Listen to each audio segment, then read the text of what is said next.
Here's the question I have to ask you, Kelly. It is Oklahoma really that good?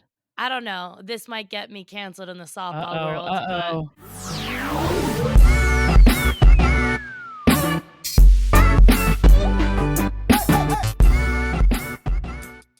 Welcome to Softball Speak Easy, a podcast that gives you next level access to the world of college softball. We are your hosts. My name is Rain Wilson, former Duke softball player and now analyst and broadcaster. and my name is Kelly Torres, current Duke softball catcher. Softball Speak Easy is our new talk show. We'll share wild stories about life as a college athlete. Discuss week-to-week insight into the Duke softball season and the current softball landscape, We'll provide behind the scenes access for fans and young women who want to play college ball. and much, much more. Softball Speak Easy comes out every Wednesday. Watch us on YouTube, listen, like, and subscribe wherever you get your podcasts. And make sure to follow us at SB Speak Easy on Instagram, X, Facebook, TikTok, all the things that we'd appreciate that so much. But without further ado, Kelly, I say we just dive in. Let's do it. So welcome to episode 1, everyone. Thank you so much for tuning in. This is something that we are very we are very excited about. Definitely our moms are listening and watching, but some of you might not know who we are. So maybe we introduce ourselves. We got to start with my best co-host I've ever had and one of my favorite teammates I've ever had, Kelly Torres. So Kelly, the audience is asking, who is Kelly Torres? What do you say? Well, if I was famous enough to have a Wikipedia page, I imagine the title like Kelly Torres, born Miami, raised in Fort Lauderdale. But yeah, I played softball my whole life. I'm a psych major, double minor in neuro and journalism. And I'm doing this podcast with you, Rain, and that's pretty much it. You spent your entire career at Duke. You're about to graduate. Big transition Yeah. coming up, but you're headed into, your senior season, which is a huge, huge year.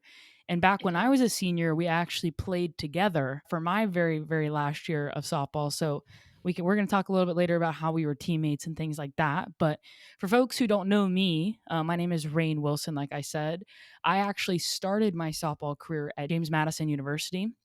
I transferred, back when there was no portal. We can talk about that later. Very different experience transferring.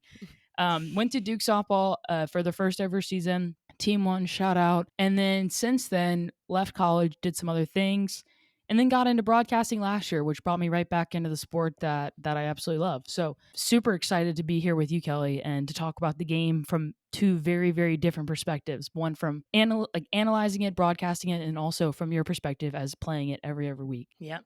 I mean, it's crazy to think that we were on team 4 and now it's team 7. The team has definitely changed. I'm excited to get into that. It was team 4 when we started. The COVID team happened. You guys got your season cut short. I didn't have a prom, a graduation. Then we come in August 2020, season's back, but we're wearing masks. No one can be next to each other. We're getting tested every day. You came in our third year, team 3. You were a senior in high school. You missed prom, all of that, which is so sad. Sorry about that. It's all right. I want to talk about the experience that you and I had as teammates because, teammates can have very different relationships with one another. I was a senior. You were a freshman. So I want to ask you about your experience coming in. Like what kind of vibe did you get from us as a team? And then maybe just like what kind of vibe did you get from the senior class and me specifically? Well, team 4 was special. Like, I still haven't had a year that everyone was living together. I can go across the hall and like juniors were living because we had to just stay in our bubble. So we were extremely close. Rain, when I first got on the team, I was like, dang, this girl is a leader. She can talk. She can joke around. She's just someone you want to, surround yourself with. So I think that's why we became friends. Just like energy, kind of match each other. We connected right away because you have such good energy. I want to talk about you coming back from the break. So as everyone knows in college softball, but for those of you who don't know, the fall is sort of like this like building time. Like you're lifting a ton, you're running a ton, you're just training so hard to build your body up. And then the season is like when you just get to go play. And so, when you came back, your fall, you were good, like absolutely good, but you were a freshman trying to figure out your identity. You're trying to figure out school, social life, all those things. And so like you weren't, I don't want to say like you didn't stick out like as a freshman, right? You weren't like coming in to be our number 3 or number 4 batter in the lineup at that time. And you were fighting with a senior for the catching position. And And in the fall, I thought it was neck and neck. I thought, okay, we'll see what the coaches decide.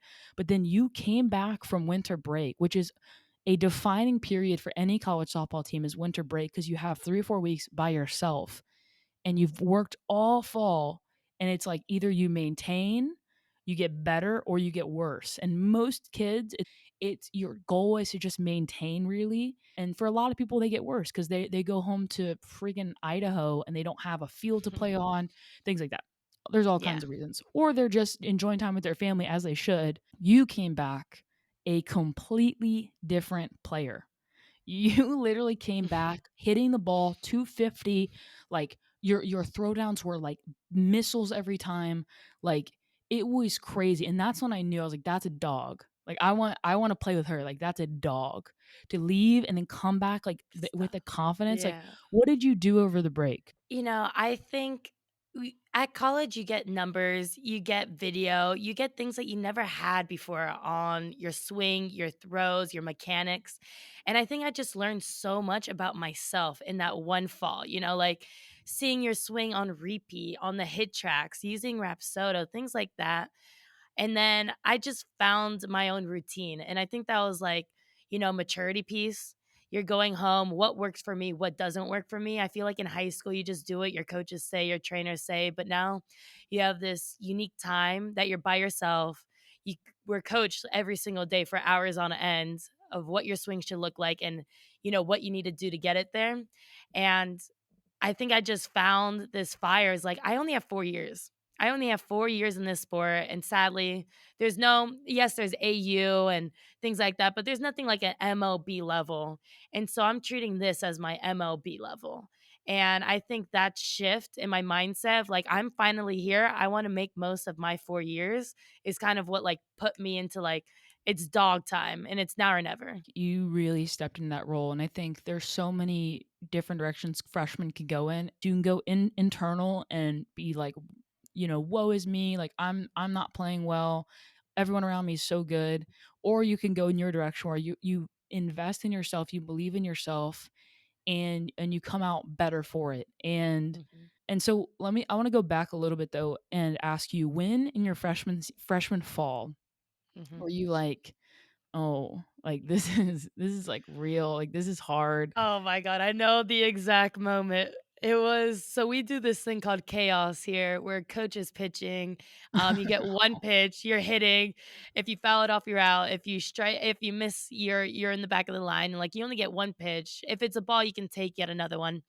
I don't think I hit one. I don't think I hit or touched a singular ball. Mind you, our coach is an All-American at Michigan, so I'm like, okay, at least like, Coach Young is a good coach, like a Yeah, good pitcher. yeah, So, but definitely after that day, I went in my room. I'm like, gosh, like how did I not hit one single ball on like a front toss?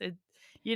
So No, I mean, listen, if you're a young player watching and you come to camp at Duke, Coach Marissa Young is going to be throwing. Okay. Let me give you the scouting report. She's really good. And and she still competes like at a high level, like truly. And we can talk all about Coach Young another time because there's so much to be said about her, and the leader she is and what she's built. But again, back to, if you are a young person coming to a camp, you need to sit, rise, change up. You can read easily. Her arm slows down. Still good. Still really good. Coach Young, if you're listening. So let me ask you a little bit more about being teammates because we only had that 1 year together. Were there ever moments, I think a lot of times freshmen can be scared of seniors or intimidated by the seniors. Did you ever feel like that about our senior class? No, I think it's because That's we good. spent so much time together. COVID was so special, and I know there's so much, like, bad stuff that went along with that year, but I've never felt so connected to a team and a group of girls like that year was. It was still a special year in so many ways because we got Mhm. that ACC championship, baby. First ACC Let's championship in go. Duke softball history. First one, not the last one. Only one right now. Only one. But Maybe, we'll 2 coming soon. 2 coming two soon. coming soon. Two coming soon. And speaking of that, we won the ACC championship in 2021, Mhm. which was epic. But the hopes are for your team, Team 7, is to win another ACC championship. So I'm gonna kind of give a little synopsis of the past couple years. So 2 years ago, you have a bunch of All Americans on the team. You got Jamison Cavell, Peyton St. George, Deja Davis. You lose 10 seniors. I'm gonna forget people, but Rachel Crabtree, Carol, Tina, Shelby too. I mean, there's a list of ten really solid players that Mhm. you lost. And the mindset going into last year from the alumni all the way through some players on the team was like, we'll see how it goes. Like, we have some freshmen that are really good. We got Anna, the sophomore, who's really good. We got some good pieces here and there, but we just lost like our starting lineup. So like there's so many unknowns. And then you go into last year and you slap the heck out of everybody. Like, y'all were amazing. Like, I remember as like alumni, we were like alumni weekend. We're like, we'll see what happens. And of course, there's something to be said about like, oh, it's like we're gone, so they won't be as good. Opposite, right? You host your first ever super regional. You nearly, Yeah. you get beat by FSU in the ACC championship, which is a super tight game. But you have these stars that come out: Cassie Kerr, Deanna Jennings, Amina Vega, Anna Gold's always like she's a stud. And you have this amazing year, like powered by you too, like behind the plate, and Frankie and so many others. Lily Walker, shout out too. So then this year is completely different mindset because there's expectations now. Like, you guys had a really good year last year, and you bring almost everybody back. You lose Deja, Mhm. but you bring your whole starting lineup back pretty much. And so Yeah. this year, what's the mindset in the locker room? Is it like, hey, let's go to the World Series, like that's where we should be, or are you still like kind of feeling like the underdog? No, not at all. Like you said, last year, the entire starting lineup left. I think there's only a couple of us that were on the field that stayed. And we were just like, you know what? Let's be dogs. Let's compete. Let's give it our all. Even our class had a big adjustment because we were always, there's leaders above us. And now we stepped into that leadership role and it was very abrupt. It was a big change. This year, we've been there. We've been in those experiences. Everyone's gained a year. um, we're just ready. I wouldn't even say that expectations is what we're worrying about. It's more like we know what we're capable of with, our first year together. Like you said, Cassidy was a freshman, Deanna Jennings was a freshman, Amina Vega was a freshman. Like, they now have a year of experience, a year of maturity. Anna, Jada Baker, um, Oh yeah, shout out defense, Jada Baker. Yeah, offense, Giselle Tapia. yeah, I think we are on all cylinders, ready, firing, and competing. I don't think it's like we should be at the World Series. It's we will be at the World Series. So yeah. I'm excited for this year. And like last year, you lose to Stanford in the Super Regionals. You faced a couple really good arms and a really Yeah. solid team. But y'all had beaten Stanford earlier in the year, and so then you're hosting Super Regionals. It kind of feels like the stars are aligning to take you to the World Series the first time ever. And so, take me through what it was like, kind of running into the buzzsaw that was Najee Kennedy, and like the emotions after that. Yeah. She is an awesome pitcher. I need to give it to her. I'm in the box. 1 second she's starting her motion, the next the pitch is by me. Phenomenal pitcher. Seriously, I think Yeah, she's up there with Keely Richard from VT back yeah, in the yeah, day. yeah. She's a Eh, dog. she is a dog. But like you said, we beat them earlier in the year. I think we were just like, yes, we got Stanford and we had already played them and we had already beat them. Um, I don't think we let off the gas. I think we were more like settled, and I don't Yeah, think we should ever be settled. And I think things happen for a reason, and yeah, I don't think we were ready. I don't think that team, as good as we were still young. We were still going through for sure. things. I think whatever was the universe, it aligned us for this year to be ready now. Yeah, they came in and she was just unstoppable. And I think your point of like, that prepared you for this year is huge. It's huge because y'all know what that feels like to host a super regional, to do all the work all year long, and then to come up short. And so, speaking of facing really, really, really good teams, let's talk Mhm. about who you guys open up with. You go to Mexico and you face Oklahoma. And here's the question I have to ask you, Kelly. It is Oklahoma Really that good? Hmm. That is a loaded question. It totally is. I mean, they're good, they're ballers, but They're ballers. I don't know, this might get me canceled in the softball Uh-oh, world, but, uh-oh. they're just people who put their shirts and socks on just like everybody else, Mhm. and it's not that I'm tired that they're up there, but it's Uh-oh. like, I'm ready Uh-oh. for this year to be different, and I mean, we're playing them first game. I hope they're not, like, clipping this This is going podcast in when the it locker comes room. out. This is going in the locker room. They put No, it in all the locker respect. room. All respect, Oklahoma, all respect. I'm just excited to compete against the best. If we wanna be in the World Series, what a better start.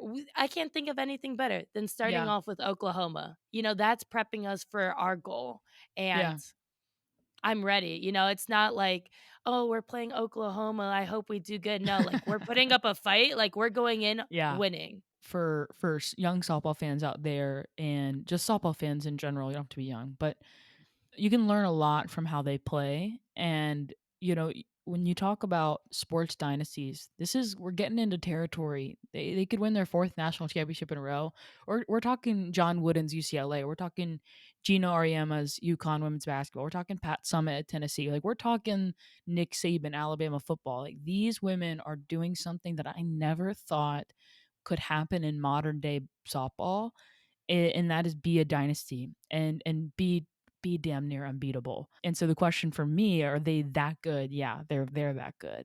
They are. But Duke is good. Like, and I think you said it perfectly. It's like what else could you possibly want than a wicked test in Mexico game 1? Like let's see Mhm. where we're at. Let's see what the benchmark is. And also February games, let's be real, in May, you're not looking at those scores and thinking, "Oh, that's telling us a lot about who we are." You're looking at that like that's where we were, and the best teams are a completely different team in May than they are in February. That's reality. Every single team I've been on, when we start in February, we are completely different by May and when ACCs roll around, like, Yeah, it's growth. So, where we yeah, start in Mexico, when we open up, that's our start. That's just yeah, baseline, and I'm excited to just see the baseline because 'cause we're only going up from there. yeah. And to like give you a reference, I hate to throw out the stats for you, but let's talk about Oklahoma's stats last year. Okay, Alright. number one in batting average, 336 as a team. Duke, number 15. Not bad, not bad. We're up there. There, you're up there. You're up there. Number one in ERA, 0.96, sub one ERA, number one in the country. Duke, number 21, still up there. Still up there, Up right? there. Up there. All right, this one's gonna hurt. This one's gonna hurt you, okay? Number one in fielding percentage, 0.987, pretty darn good. Duke, number 136. So, you know, You know what? Let me some say room something for really improvement. quickly. Let me Yeah, say something really quickly. 136 foot, that's the number you said? yeah, And we were still 8th seed, okay? And we're still 8th seed yeah. now. So I do wanna say we were young. That team, like I said, we were so young with young coaches even. Like, it wasn't Yeah. even like we had a new coaching staff that year as well. And I mean, this year too, but all I'm Do you saying know what that is is? no, Sounds I like the don't. excuse train. All I'm saying is we were 136, ranked 8th this year. Okay. It's not gonna be All anything right. close. All right. That's all I'm saying. I'm We'll putting see. that out Hey, at there. the end of the year, we'll wrap this up and we'll see where you're at. We gotta But put our but last here's the episode with this thing. I episode. think there's like 180 teams, so like you're way closer to the bottom, so there's like much more room to get better. We can only go up.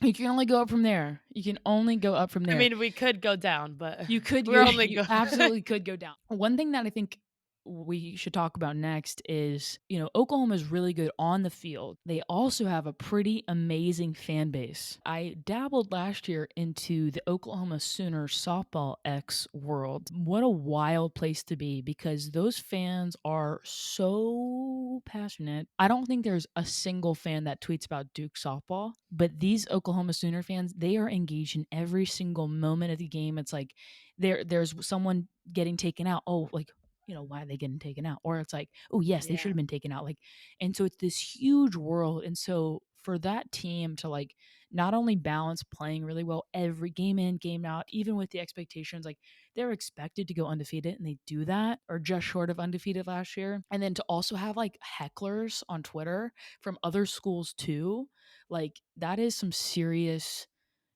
pressure and an amazing kind of thing that I think if we want women's sports to skyrocket, if we want that growth, that's the other side of the coin. Like we're going to have to deal with Twitter and hate and people, everyone having an opinion about everything. And I think they're a good example of like what softball can be, right? With a great fan base, a passionate group of people that are putting on a great display for our sport. With that, I want to talk about the evolution of Duke's fan support. For our first fall exhibition, we had like a good amount of people, like 1,000 people, I'd say, because it was like, oh wow, new team, woo. Mhm. And then it quickly dove closer to 20, 30 people, maybe if we were lucky. Yeah, those Like midweek games. The the midweek games is midweeks, what gets you. Mhm. like nobody in the stands. But I will say for Duke softball fans who are listening now, that number has grown a lot. And for those 20 and 30 people who were there, thank you so much. We recognize you and like we appreciate you. I think that number is gone up a ton. I know it has. And I think it will continue to go up. So can you talk a little bit about the atmosphere at the super regional, atmosphere at regionals, and like how the Duke fan base has grown? Super regionals was insane. I think it was also because Stanford was such a high academic school too. It's like not only was it like, obviously we're playing the sport, but it was like who's the better academic school? Like who are the Yeah. better Yeah. nerds? That was an awesome game. The entire stadium was packed. The hill behind the fence out there in center field, it was packed. It was awesome. But I would Yeah. say nothing compares to, like, when you go down to FSU and all those people, those hecklers, you got 2 strikes on you, they're like, "K time, K K time. time." K Like, that time. plays I'm in like, your head. I started being like, "Oh, yeah, it's Kelly time, like, I'm up to bat, they're cheering for me." the K time chant, like, come on. As for us, like, we're Mhm. not used to that crowd at all. Like, we're not used to a big crowd. So we're just like, we are locked in. Like, there's no like forgetting you're there and like locking in on the pitcher. Like in an environment like that, we're like, oh wow, K time. In the W, Yeah, I'm like like, K time. "Jesus." Oh my And god, they're my like, freshman year oh, I'm like, oh my God. the entire stadium. My freshman year was so embarrassing. It was at FSU, it's why it reminded me. It was raining, it gets a little slippery. There's a pass ball. I'm running to go get the pass ball. So I'm running towards the fan. I grab it, I slip, like straight legs in the air, back hits the floor. Sydney Cheryl's on first base. So she takes off. And then I'm panic mode, like I gotta do something. I just slipped 8 ass on the damn softball field. Pick up the ball, sail it into right field. Like, Oh my God. yeah, she didn't go to third, I don't think, but yeah, Yeah. that it's just people yelling at you, you're on your back. It really doesn't get any worse than that. We talk about Oklahoma's fan base, but we should really talk about Florida State's and that Yes. program. They have been like the big bad dog in the ACC. Like they're the Mhm. measuring stick, and I think that is not changing. But I think that now Duke, now Clemson, Virginia Tech, like, there's some more conversations about who's going to be the top of the league this year. Whereas like when I was my freshman year, sophomore year, it was like okay, Florida State, and then who, right? Like that was kind of the conversation.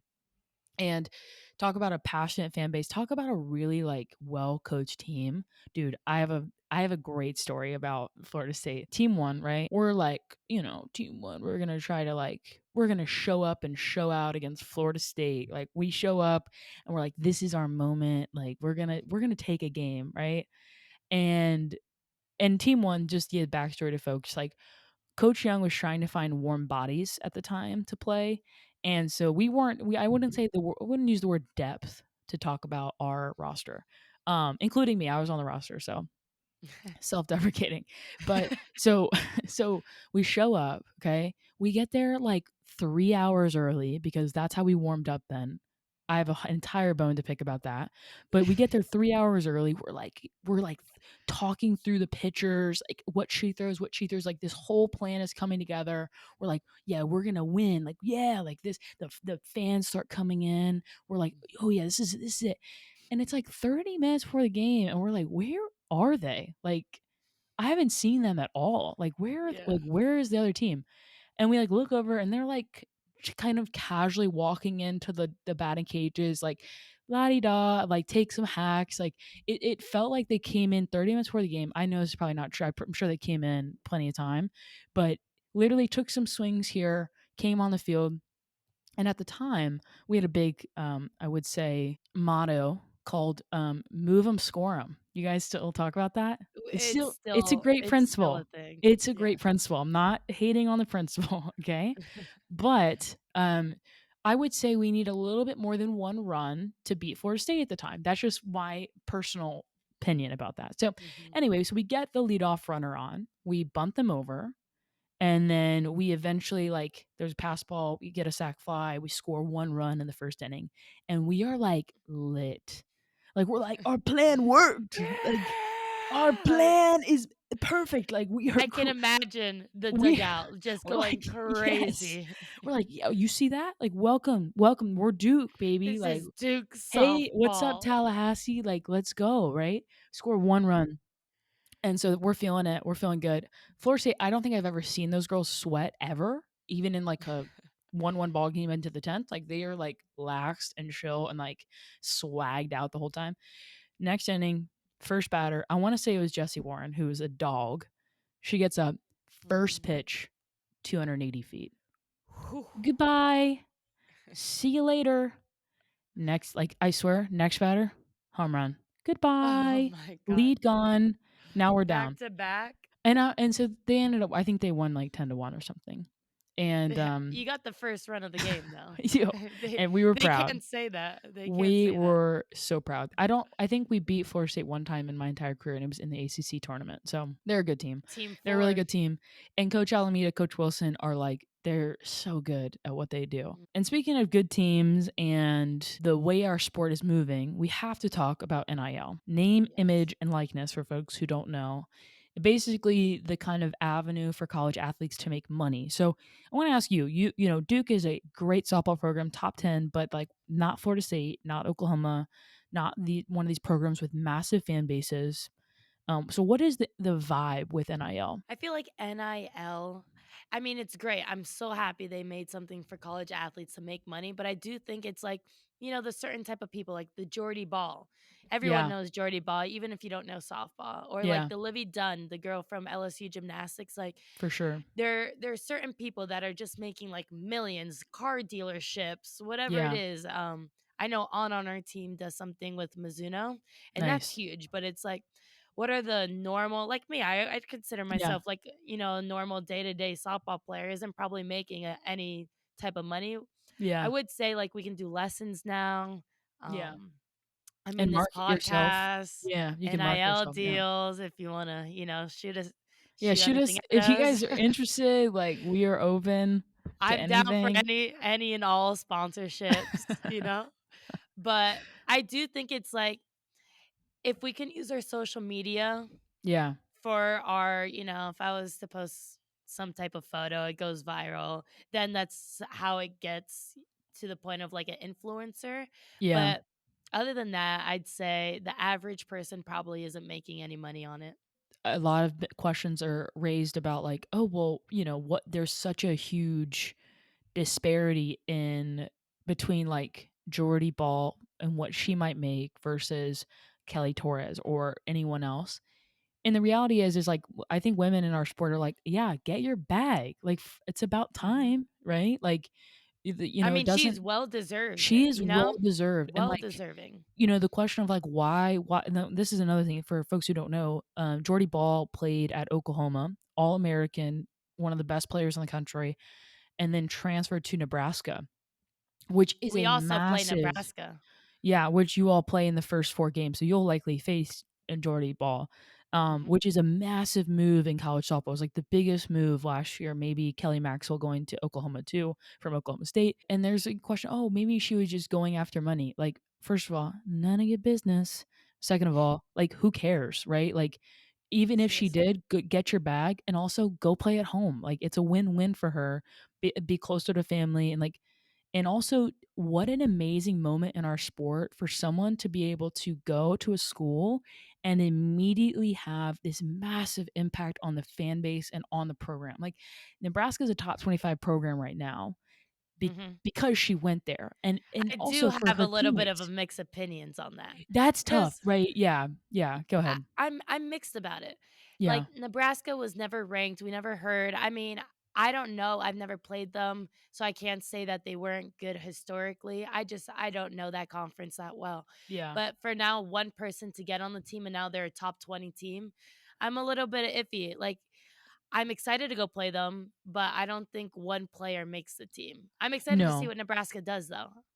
No, I agree with you in that one player definitely does not make the team, but I do think, like, her being a two-way player, and I think she could win 25 games for them in the circle, like, and I don't know the rest of their roster well enough to say, but, like, I think it also reinvigorates you as a team. Like, Mhm. imagine if Jordy Ball came to Duke, right? Like, you guys already have plenty of pitching weapons and offensive weapons and all that, but, like, or Valerie Cagle. I mean, of course, in conference was a little different, but, like, it's gotta feel a little like, okay, yeah, like, that's a huge weapon that we got. Maybe not now for Duke, but, like, when I was team 2, I think if let's say Jessie Warren. Do you remember her? Did you Mhm. She was okay. Yeah, a dog, amazing offensively, like, she could hit any pitch anywhere in the zone out of the park, and an amazing third baseman as well. If she said, "Hey, I'm coming to Duke," I would be like, "Let's go." Like, Mhm. "I played third," like, "You got it, girl. I'll find another spot." Like, "Let's go." And so I think that helps for Nebraska too to, like, feel kind of Yeah. reinvigorated about, their season. We'll see what happens. I don't know. The top 25 as a player, you know this, it's like, you're really not reading too much into what the polls say at this point, right? Like, maybe later Yeah. you start looking, you're like, "Ah, we're top 10, Polls, I feel like, are just people in a room who are like, "Oh, who looks good this year?" You know? What does Yeah. it really say? No, Um, no, polls, I like, for our sport, they're very important because media publications, like, that's how they bring eyes and controversy and conversations about, "Oh, no, this should be this, or this should be this," and that just brings more eyes to this game, and so it's a necessary thing, but I think players can get, I mean, frustrated by it, of course, because Mhm. you know, even like for analysts for broadcasting, it's like we're not in the dugout. Like we're not at practice every day. We don't know like the nagging thumb injury that this person has, or that this person is dealing with something in school. So like they're not at practice for 4 days out of the week, or all these things that like players know and players are like right there. And so as media, we're just trying our best to like shine light on what's actually happening, but you will never know, right? We'll never actually have a good, accurate idea of how good each team is, especially at the beginning of the year. I guess I'm just not a fan of the polls. I don't know, maybe it's because 'cause I'm a current player right now, and I feel like Totally. most players out there would agree. It's just like, who are you to say that I'm 8 and not 1, you know? Right. Yeah. I mean, I'm glad though that we have D1 softball, Softball America, ESPN, NCAA, like, our sport is growing, and that's what I like to see. I gotta shout out some other podcasts that have been so nice and kind and like helpful for us in this journey. Is at In the Circle Softball. They do such a good job. Great show every week. They get some amazing guests. Softball America, Tara Henry leading the way there. D1 Mhm. Softball. Justin doing a great job there. Like all these publications that have been so nice to me. Shout out to the broadcasting community. Our sport right now is growing so much, and there's so many podcasts, there's so many publications, and I think that if we all kind of just support each other, I think it elevates our sport as a whole. So thanks to everyone who's been so nice. And a plug, follow us at Softball Speakeasy, SB Speakeasy on all platforms. That would Yes. mean so much to us. And then of course, if you're watching on YouTube, please, please, please hit that like button. Spotify, rate us 5. Do whatever you can. We appreciate it so much. Anything helps. And please comment, what you'd like to hear from us, and things that we could do better. We're always open. And, DM us, ask us Yeah. questions, and we would love to hear what you wanna hear, and we wanna answer them. So, leave Yeah. us some questions. Speaking of questions, we actually have a few listener questions from our Facebook page and our Instagram. So I'm going to read them out, and we'll talk about them. So this is first from Les Lemasters. I'm sorry if I said your name wrong. Tips, Mhm. tricks, and veteran advice for transitioning from the travel scene to the college level. what would you change if you could go back in time? It's an awesome question. I think the mental game, that's what really does it. It's like everyone's good now. You know, back in travel ball, you might have a couple players, a handful of players on the team that were like really D1, skill level, but now everyone has that skill and talent level. So it's like, what's between the ears that's going to make you different and stand out? Calming yourself down, that's going to look different for everyone. For me, meditation, breath work, love it. For someone else, it might be listening to music, getting in the zone, might be a pre-game routine. So it's really about learning yourself and figuring out what makes you zone in. Couldn't agree more. And I think too, just to bounce off that, is like find a team where you're not the very best player. Like find that travel team if it's possible to like force you to elevate your game and compete every day, and find a coach that's more invested in development than it is in winning. Compete against the best, and then again invest in the mental game, because you're going to hit a brick wall and there's two options: you can crumble or you can climb it. So thank you so much, Les, for asking that. Next question. This is a question from my former travel softball coach, Chris Hugate. Thank you so much, coach, for adding this to the Facebook page. I would love to hear of the deficiencies in general of players that are beginning at the next level. Do they understand the game? Are they students of the game, or do they just depend on talent alone? I remember you, Rain, requesting to be pulled from a game just so you could sit beside me to understand my reasoning for calling pitches. Do players coming in general know how to make the small adjustments on their own? Which leads me to, are travel coaches teaching the game and educating these players about the game within the game, or are they just interested in wins? Do they develop leaders, or do they develop players that cannot think on their own but rely on coaches at all times? I am so pumped about this opportunity. Thanks, coach. What do you think, That Kelly? was a lot of points hit in that question. I think it's the person, your personality coming into college. If you want to better yourself, you're going to want to sit next to your coach and listen to calls. You're going to want to be a student of the game. It's like, how bad do you want it? I think that's going to depend on person to person and also culture of the school. I think people at Duke are already surrounded by people like that.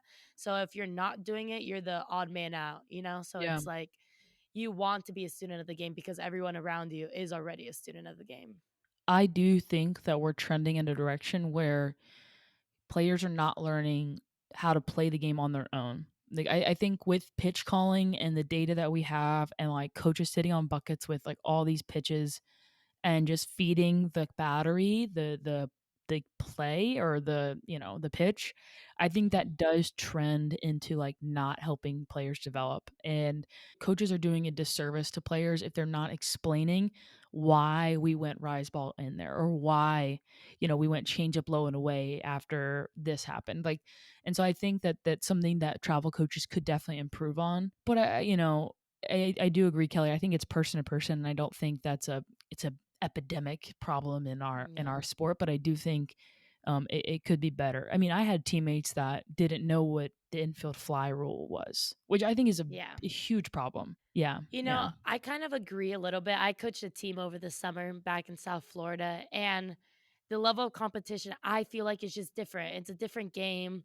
I don't want to hate on everyone who might wear face masks, but it's like everyone's wearing face masks now in the outfield. I'm like, come on, like let's be dogs. And I don't. If you're listening out there and you wear a face mask, this is not to come oh, at you. uh-oh, This is canceled. already my second hot take.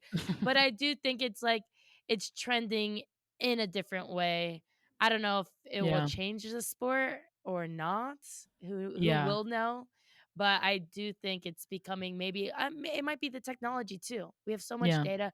People at home have now like Rapsodos everywhere, yeah, so it's a yeah. new game. It's a new game, and we'll talk about this on the next episode. Make sure you tune in, because I have a very different opinion about face masks. So we'll talk about that later.